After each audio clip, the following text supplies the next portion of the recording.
Radhe Radhe everyone, welcome to crucial chemistry. आज हम लोग स्टार्ट करने जा रहे हैं हमारा लास्ट रिएजेंट।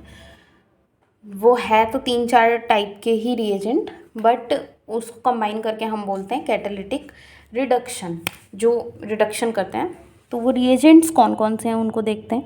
एक तो हाइड्रोजन, ठीक है, पीटी के साथ हाइड्रोजन पीडी पीसी, और उसके बाद पहले मैं लिख ही देती हूँ, हाइड्रोजन रेने निकल, उसके बाद H2 PTO2। इसको हम बोलते हैं एडम्स कैटलिस्ट। एडम्स कैटलिस्ट, ठीक है। उसके बाद आपका एक होता है H2PD CaCO3, या फिर लेड एसीटेट होता है,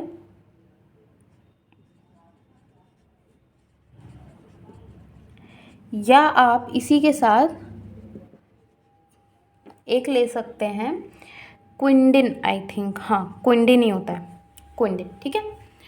कुल मिला के ये जो है आपके, ये सारे क्या करते हैं, कैटालिटिक रिडक्शन करते हैं। अब कैटालिटिक रिडक्शन मतलब क्या, देखो कैटलिस्ट की ज़रूरत होती है जहाँ पे, मतलब वो रिडक्शन जहाँ पे कैटलिस्ट का यूज़ करके रिडक्शन होता है। और कैटलिस्ट कौन कौन से, ये सब पीटी पीडीसी मतलब कार्बन चारकोल है, ये रेने निकल PTO2, ये हाइड्रोजन को छोड़ के सारे के सारे क्या काम करते हैं, कैटलिस्ट की तरह, मतलब फास्ट एक सरफेस प्रोवाइड कर। जैसे ये पीटी लिखा मैंने, तो पीटी का एक सरफेस है, इस पे आपके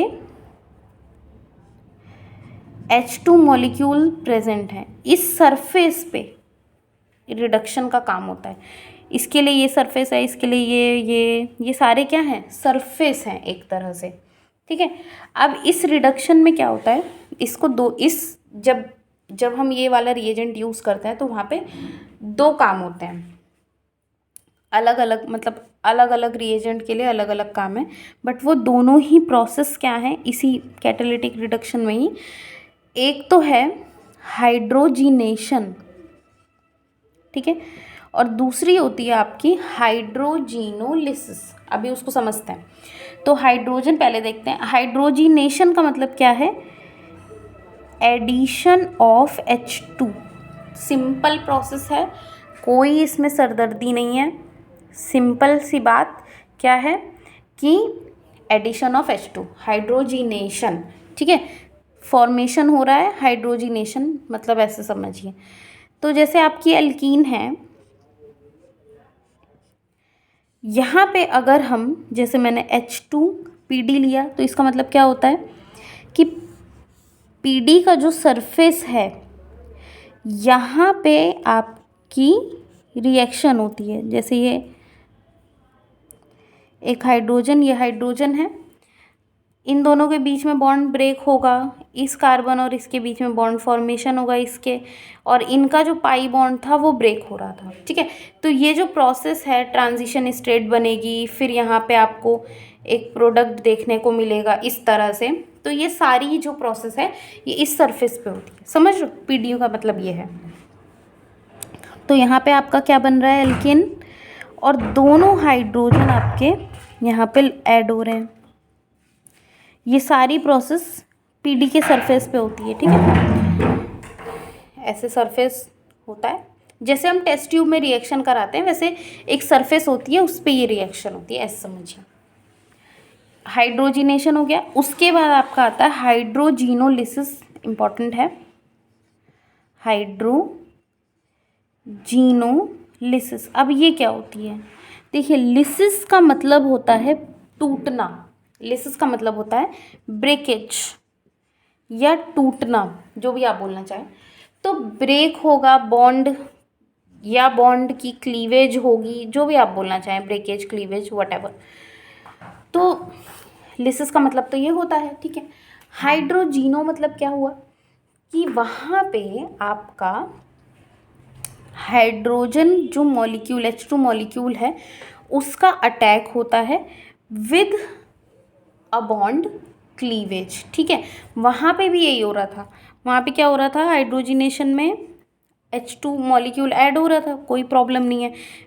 वहाँ पे भी ब्रेक क्या हो रहा था, पाई बॉन्ड की ब्रेकेज हो रही थी, लिसिस, बट हम इसको क्यों नहीं कह रहे, क्योंकि यहाँ पे सिग्मा बॉन्ड का ब्रेक होता है, जो कि सिग्मा इजीली ब्रेक होता भी नहीं है, बहुत टफ होता है, और वो मॉलिक्यूल आपका 2 पार्ट में डिवाइड हो जाएगा। यहाँ पे मॉलिक्यूल आपका 2 पार्ट में डिवाइड नहीं हो रहा, वहाँ पे अभी हम एग्जाम्पल देखेंगे तो समझ में आएगा। हाइड्रोजिनोलिसिस में क्या होता है, जैसे एक एग्जाम्पल मैं लेती हूँ,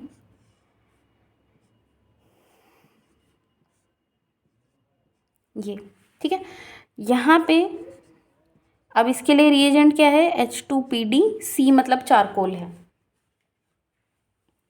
अब यहाँ पे ये वाला बॉन्ड ब्रेक होगा, OH OH done, OH OH, इस तरीके से आपका ये प्रोडक्ट बन गया, ठीक है। अब इसके बाद आपका जैसे एक एग्जांपल और देखें, ये 2 पार्ट हो गया ना, 2 पार्ट हुआ कि नहीं, पहले एक साइकिल थी, अब वो साइकिल जो है ब्रेक हो गई। साइकिल मतलब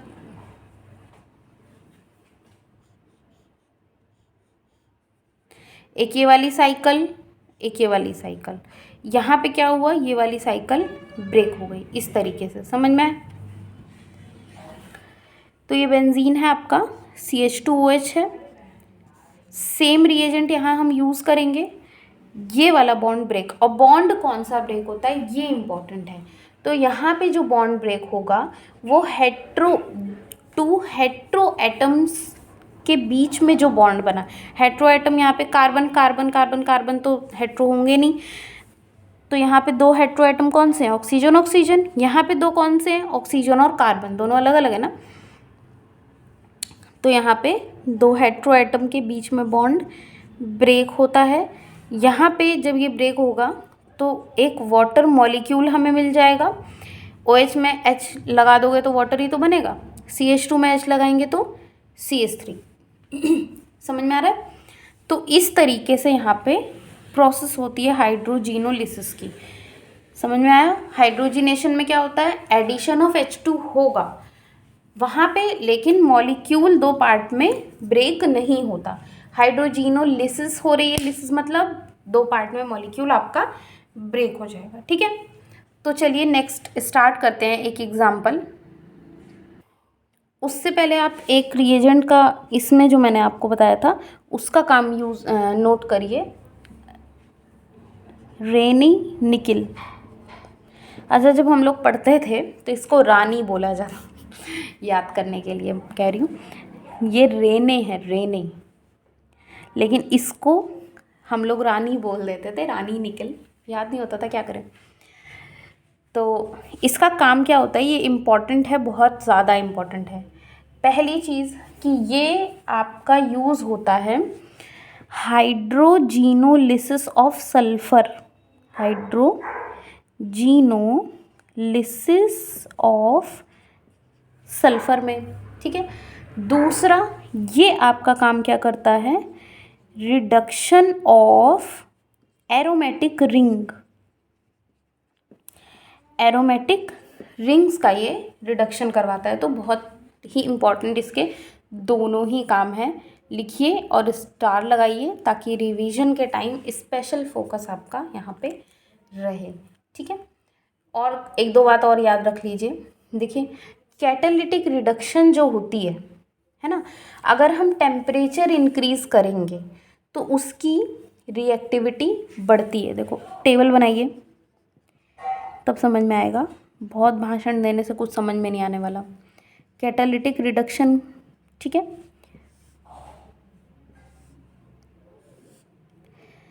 एक तरफ रिएक्टिविटी है,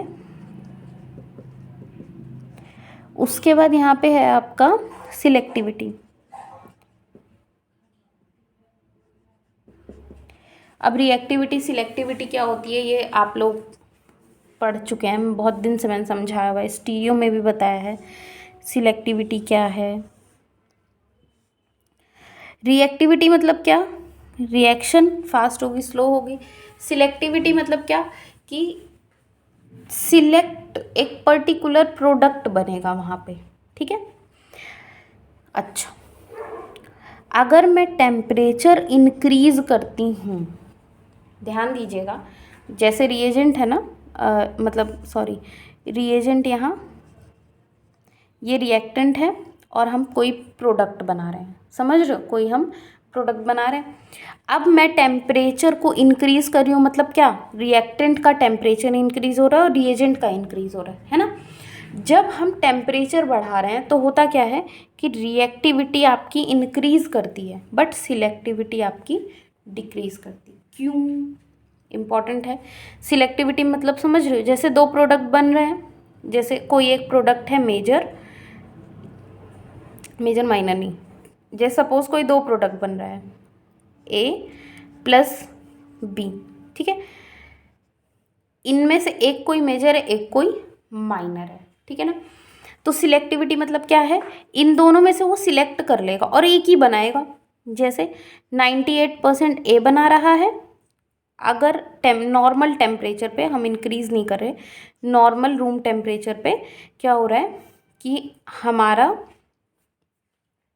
ए जो है 98% बन रहा था, बी हमारा 2% बन रहा है या 1% बन रहा था, बहुत ही कम, ठीक है, ये हमारा नॉर्मल। लेकिन जैसे ही हमने टेम्परेचर बढ़ा दिया, तो अब ये जो सिलेक्टिविटी थी ये ख़त्म हो गई। ए को सिलेक्ट कर रहा था ना वो कि ए ज़्यादा बन रहा है, अब ये सिलेक्टिविटी ख़त्म हो गई। अब क्या हो जाता है कि ये दोनों ही प्रोडक्ट का फॉर्मेशन करने लगता है, इसमें अब कोई मेजर माइनर नहीं। हाँ, हम ये कह सकते हैं कि ये सपोज 71% बन रहा है तो ये 67% के लगभग बन रहा है, मतलब लगभग बनने लग जाते हैं, दोनों ही प्रोडक्ट बनने लगते हैं, तो सिलेक्टिविटी डिक्रीज़ हो रही है, समझ में आया। उसके बाद अगर मान लो हम प्रेशर इंक्रीज़ कर रहे हैं, प्रेशर भी तो है हमारे पास जो हम इंक्रीज़ कर सकते हैं ना, तो रिएक्टिविटी बढ़ेगी, बिल्कुल बढ़ेगी। कैसे, टेस्ट ट्यूब है, बहुत ही बेकार बनाई है। जैसे सपोज हमने एक कंटेनर में, ठीक है, अपना रिएजेंट लिया, रिएक्टेंट लिया, अब हम क्या कर रहे हैं, प्रेशर बढ़ा रहे हैं। जैसे ही हम प्रेशर लगाते हैं तो ये जो मॉलिक्यूल से पास आएंगे ना, आपस में आप पास आएंगे। देखो पहले कैसे थे, दूर दूर थे, इतनी दूर दूर,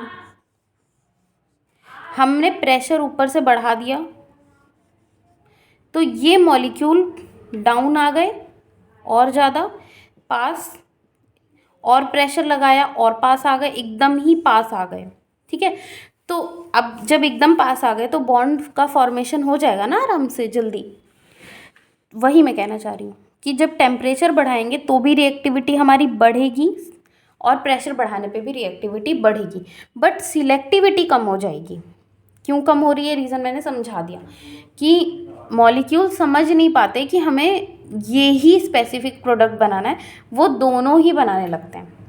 देखो ए और बी में क्या डिफरेंस रहता है, जैसे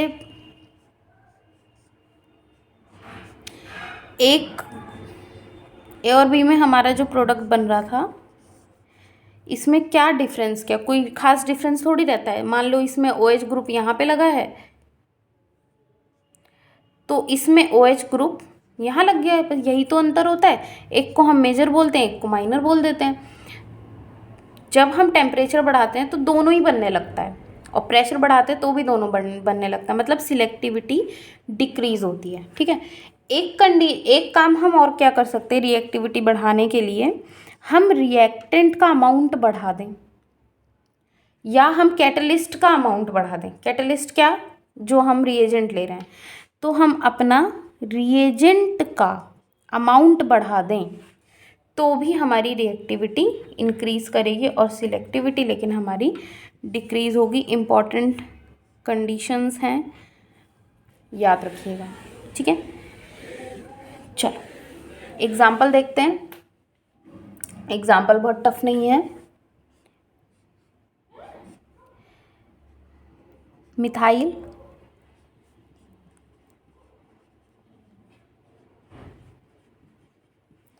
ठीक है। अब यहाँ पे हमें जो रिएजेंट दिया हुआ है ये क्या है, H2PTO2, उसके बाद MEOH और साथ में 200 डिग्री सेल्सियस। अब 200 डिग्री सेल्सियस, देखिए जब भी आपको टेम्परेचर एरो के ऊपर लिखा हुआ मिलता है तो फोकस आप लोग बहुत ध्यान से कीजिएगा कि टेम्परेचर का कहीं यूज़ तो नहीं हो रहा। कभी कभी क्या होता है कि वो बिना मतलब ही लिख देते हैं बस बच्चों को कंफ्यूज करने के लिए, उसका कोई रोल नहीं होता। बट अभी आप यहाँ पे समझिए, क्योंकि मैंने टेम्परेचर की बात बताई, टेम्परेचर बढ़ाने से क्या होता है, रिएक्टिविटी बढ़ती है और सिलेक्टिविटी डिक्रीज होती है ना। तो यहाँ पे रिडक्शन तो करा देंगे। रिडक्शन कैसे होगा, मिथाइल, ये डबल बॉन्ड तो हटेगा, साथ में COO ये वाला बॉन्ड भी आपका हट जाएगा, तो अल्कोहल का फॉर्मेशन होगा, ठीक है। ये तो ठीक, ये आपका टेम्परेचर बढ़ा तो अब आपकी सिलेक्टिविटी कम हो गई, ठीक है। ज़्यादा देखो जब कम टेम्परेचर रहेगा तो एल्कीन ही रिड्यूस होगा, लेकिन और टेम्परेचर बढ़ा देंगे तो ये वाले बॉन्ड भी तो रिड्यूस हो जाएंगे ना। बस वही मेरे कहने का मतलब है कि यहाँ टेम्परेचर बढ़ रहा है तो रिएक्टिविटी बढ़ रही है, समझ में आ रहा है। अगर मैं टेम्परेचर कम कर दूँ, अब यहीं से समझ लीजिए, जैसे मैं टेम्परेचर -10 डिग्री सेल्सियस अगर कर दिया, या मान लो मैंने नॉर्मल 10 डिग्री सेल्सियस ही कर दिया, तो रूम टेम्परेचर से तो कम ही है ना। तो तब क्या होगा, अब हमारा यहाँ पे सिर्फ एल्कीन रिड्यूस होगा और ये वाले ग्रुप हमारे ऐसे ही रहेगा, ठीक है।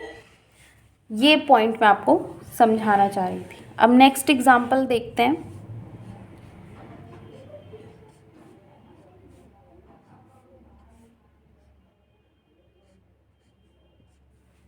ठीक है, अब हमें क्या दिया हुआ है, H2PTO, और हमें कोई कंडीशन नहीं दी हुई, ठीक है। जब हमें कोई कंडीशन नहीं दी तो हम क्या करेंगे, और यहाँ पे सिर्फ एल्कीन है, ये भी एल्कीन है, ये भी एल्कीन है, तो हम यहाँ पे दोनों का ही क्या करेंगे, रिडक्शन, और हमारा ये प्रोडक्ट बन जाएगा, ठीक है। एक एग्जांपल और देखिए, यहाँ पे आपको थोड़ा सा कंडीशन समझ में आएगी, आई विश। H2PDC और मिथाइल हाइड्रोक्साइड, ठीक है। यहाँ पे हम टेम्परेचर तो हमें कुछ दिखाई दे नहीं रहा है, कोई दिक्कत नहीं है, और यहाँ पे H2PT भी है। अब इनमें प्रॉब्लम क्या होती है, देखो जो PT है ये आपका ज़्यादा अच्छा रिड्यूसिंग एजेंट है एज़ कंपेयर टू PD।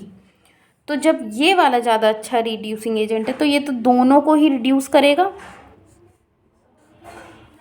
यहाँ पे तो कोई टेंशन होगी ही नहीं, क्योंकि दोनों ही बॉन्ड हमारे आराम से रिड्यूस हो जाएंगे, प्रोडक्ट हम बना पाएंगे। बट प्रॉब्लम हमारी यहाँ फंसेगी कि हम अब यहाँ पे कौन सा रिड्यूस करें।